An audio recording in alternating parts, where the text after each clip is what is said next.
کے اس اقدام کو رد کر دیا ہے، اور اگر آپ جمہوریت پسند ہیں تو آپ کو جمہوریت کے سامنے جھک جانا چاہیے، اور آپ کو جمہور کی اس آواز کو سننا اور سمجھنا چاہیے۔ یہ آمرانہ طریقہ ہوتا ہے کہ میں سارے چینلز کو دعوت دیتا ہوں کہ سروے کریں کہ این پی کے M N As, N P کے M P As, senators, ministers, یہاں تک کہ ان کے وزیر مذہبی امور، ان کے آبائی حلقوں میں عید کس دن پڑی گئی ہے، مرکزی روح کمیٹی پاکستان کے اعلان کے مطابق پڑی گئی ہے۔ یہ چھوٹا سا مسئلہ ہے جو ہمیشہ چلا آ رہا تھا، اور اس کو انہوں نے اتنا ہائی لائٹ کیا، اور میں خٹک صاحب کو انتہائی مخلصانہ مشورہ دے رہا ہوں کہ یہ صوبہ سرحد کی بات پاکستان میں قطعاً نہیں چلے گی، ہرگز نہیں چلے گی، اور آپ کی پارٹی کو بہت سیاسی نقصان اٹھانا پڑے گا۔ اس لیے آپ اپنے لوگوں کو کنٹرول کیجئے، اور اس طرح کی تحریک جو آپ نے شروع کی ہے کہ پورے صوبے کی گورنمنٹ اور پوری پارٹی وہ ایک فرد کو اپنا رائیول بنا رہی ہے۔ میں کبھی بھی آپ کی کا پولیٹیکل رائیول نہیں رہا، آپ کا حریف نہیں رہا، لیکن آپ کو دشمن بنانے کا شوق ہے تو سیاست کی جیب میں ہمیشہ سوراخ ہوتے ہیں، دانے گرتے رہتے ہیں۔ جو ذہین سیاستدان ہوتے ہیں وہ اس میں دانے ڈالتے ہیں، دوست بناتے ہیں۔ تو اللہ کے لیے آپ پورے ملک میں اور اپنے صوبے میں اپنے دشمن بنانا چھوڑ دیں، اور اپنی پارٹی کی سطح پر آپ کو میٹنگ کر کے اور فوراً اس کمپین کو روک دینا چاہیے تھا۔ لیکن مجھے مفتی صاحب میں جواب لے لوں، میں پارٹی میں افراد صاحب خٹک صاحب سے آپ کے نقطے کا جواب لے لوں۔ وہ کہہ رہے ہیں کہ پرائیویٹ سبجیکٹ ہے، پرائیویٹ سبجیکٹ نہیں ہے، آپ ایسے فیصلہ نہیں صوبے نے رد کیا ہے، صوبے کا فیصلہ نہیں ہے، مرکز کا فیصلہ ہے، مرکزی روح کمیٹی کا کہ کیا ہونا۔ دیکھیں میں گزارش کرنا چاہتا ہوں، نہیں، ان کے صوبے نے ان کو رد کیا ہے۔ پہلی بات یہ آپ ہے، کہتے ہیں آپ کے اپنے صوبے نے رد کیا، میں گزارش کر رہا ہوں جی، تھوڑا سا آپ چینل سروے کر لیجئے، ذرا مفتی صاحب میری گزارش سن لیں۔ تھوڑا سا ان کی لہجے میں غصہ ہے، یہ ذرا افسوس کی بات ہے، کیونکہ جب آپ کے ساتھ دلیل ہوتی ہے، منطق ہوتی ہے، تو آپ غصہ کرنے کی ضرورت نہیں ہوتی، آپ اسے آرام سے بات کریں تو بات ایک دوسرے کی سمجھ میں آ جاتی ہے، پہلی بات۔ دوسری بات یہ کہنا چاہتا ہوں کہ اگر صوبے کی جو قانون ساز ادارہ ہے، اگر اس کو اختیار نہیں ہے تو کس کو اختیار ہے؟ یعنی میں ایک فرد ہوں، میں یہ کہوں گا کہ مجھے اختیار ہے، صوبائی اسمبلی نے قرارداد پاس کی ہے، اس کو ردی کی ٹوکری میں پھینک دینا چاہیے، دوسری بات۔ تیسری بات میں یہ گزارش کرنا چاہوں گا، صوبہ آپ کے ساتھ کیوں نہیں کھڑا ہوا؟ مفتی صاحب میں نے آپ کو سنا، مجھے امید ہے کہ آپ میں اتنا تحمل ہوگا کہ میری گزارشات سن لیں گے۔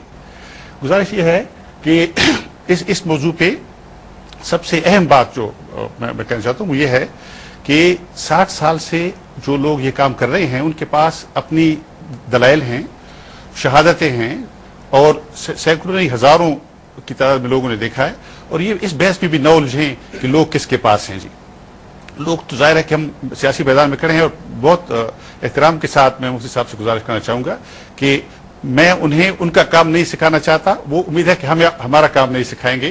ہمارا یہ بڑی پرانی تحریک ہے، ہم نے انگریزوں کو دیکھا ہے، ہم نے غاصبوں کو دیکھا ہے، ہم نے عامروں کو دیکھا ہے، ہم انشاءاللہ سروائیو کرتے رہے ہیں۔ ہمارے خاتمے کی پیشن گوئیاں کر کے بہت سے لوگ قبر میں یہ ارمان لے کر چلے گئے ہیں، اللہ نے ہمیں رکھا ہے اور انشاءاللہ رکھے گا۔ ہماری جڑیں ہمارے عوام کی تاریخ میں ہیں، ہماری سرزمین میں ہیں۔ وہ اس کو اس بحث میں نہ پڑے کس علاقے نے کیا، یہ اگر میں دعوے کر سکتا ہوں، میں کہہ سکتا ہوں کہ 5% لوگوں نے نہیں پڑھا، اتنی فیصد لوگوں نے پڑھا۔ دوسری بات انہوں نے کہا کہ آپ کے وزیر نے پڑھا، فلاں نے پڑھا، بالکل پڑھا ہے۔ ہم کوئی ہٹلر کی حکومت تو نہیں ہے کہ لوگوں کو پھانسی کر دے کہ جو ہم سے اختلاف کرے وہ کیوں کرے، اور ووٹ جس کی مرضی ہے وہ نہ کرنا چاہے تو ہم زبردستی کیوں کریں گے؟ لوگوں کا خیال ہے کہ آپ یہ کر کے اسٹیٹ کی ریٹ چیلنج نہیں کر رہے، جو مرکز آپ کا ایک فیصلہ کرتا ہے، صوبہ کھڑا ہو کے اس کے مخالف فیصلہ، اتنے اہم معاملے پر۔ دیکھیں اصل بات یہ ہے، یہ ذرا تھوڑا سا مبالغہ ہو گیا کہ اسٹیٹ ہے، اسٹیٹ کیا ہے؟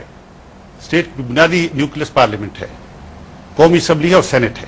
اس نے اگر یہ فیصلہ کیا ہو کہ آپ فلاں دن عید منائے، اور میں ایک حکومت نے ایک کمیٹی مقرر کی ہے، یہ بالکل اسٹیٹ نہیں ہے، یہ تو وزارت اوقاف سے بھی بہت نیچے، وزارت مذہبی امور سے بھی نیچے ایک ادارہ ہے، ان کے ماتحت ایک ادارہ ہے جس میں کچھ لوگوں کی ڈیوٹی دی ہے کہ آپ یہ کام کریں۔ لیکن یہ کب سے اس نے اسٹیٹ خود کو کہنا شروع کیا؟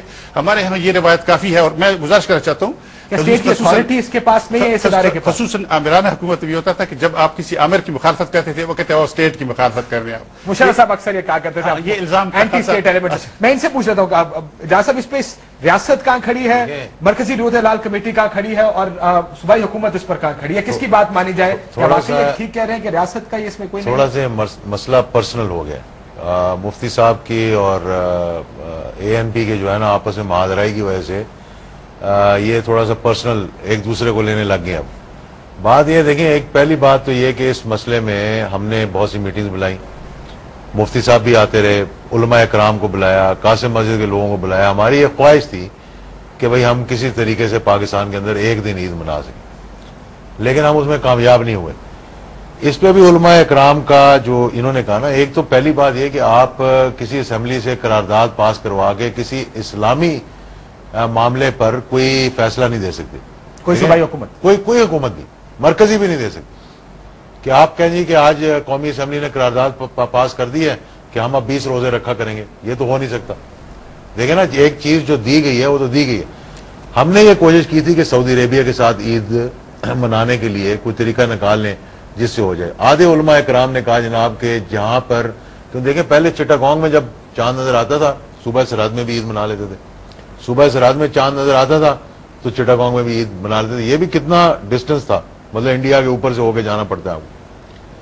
لیکن کچھ علماء اکرام کا اس پہ بھی اعتراض, ہم کنسنسس ایوالو نہیں کر سکے کہ سعودی عربیہ, کچھ کہتے ہیں جی کہ جہاں جہاں دن ہو امہ کے اندر, مسلم امہ کے اندر, جہاں پہ رات اور دن کا فرق نہ ہو, تو وہاں پہ آپ ایک جگہ پہ انڈونیشیا میں نظر آ گئے جہاں پہ مطلب ٹائم ڈفرنس کی بات ہے. سعودی تو صرف 2 گھنٹے کا فرق ہے, اب آج کل ہم نے 3 گھنٹے کا فرق بنایا ہو, تو اس کو آپ کر سکتے ہیں. کچھ علماء کرام کہتے ہیں جی آپ نہیں کر سکتے, کیونکہ یہ ایک ریاست ہے, اس ریاست کے اندر ایک اپنے طریقہ کار سے آپ کو کرنا پڑے گا. اب بات یہ دیکھیں, آرگیومنٹ وہاں ہو سکتا ہے جہاں پہ ایرر جو ہے 15% ہو, 10% ہو, 5% ہو, 20% ہو, چل 25% ہو. وہاں پہ تو آرگیومنٹ ہی نہیں ہو سکتا جہاں ایرر جو ہے 95%. دیکھیں نا, مطلب میں بڑی سمپل سی بات کر رہا ہوں, مطلب کہ مسجد قاسم نے جو عید کا اعلان کیا, اگر آپ تاریخ اٹھا کر دیکھ لیں, 95% آف دا ٹائم وہ جناب اتنا تو میٹ والے بیٹھے ہوئے ہیں, اسپارکو والے بیٹھے ہوئے ہیں, 12 ممبر بیٹھے ہوئے ہیں, ان کے چاروں صوبوں کے اندر لوگ بیٹھے ہوئے ہیں, اتنا تو ایرر ڈفرنس نہیں ہو سکتا. چلیں 5%, 10%, میں ان کا نقطہ نظر لے لوں. خٹک صاحب, ایک تو انہوں نے کہا کہ 95% آپ کی غلطی رہی ہے, ایک غلط غلطی نہیں رہی, جو ٹریڈیشنلی 95% غلط فیصلے. دوسرا, آپ کسی اور چاند کو دیکھنے کے لیے کمیٹی نہیں بیٹھتی, صرف عید کے دو جو مواقع ہیں اس پر چاند دیکھنے کے لیے کمیٹی بیٹھتی. روزے کے لیے بھی بیٹھتی ہے, تو اس پر روزے کے لیے اور چاند کے لیے خبریں نہیں آتی. نہیں, روزے کے لیے بالکل آپ جی. گزارش یہ کہ ایک جو اعجاز الحق صاحب نے بات کہی ہے تو اس کا میں ذکر کرنا چاہوں گا. انہوں نے فرمایا ہے کہ اسمبلی کی قرارداد, یہ پاکستان کے آئین میں بھی لکھا ہے کہ اقتدار والا خداوند تعالیٰ کا ہے, لیکن زمین پر اس کے منتخب, عوام کے منتخب نمائندے اسے نافذ کرتے ہیں, چلاتے ہیں.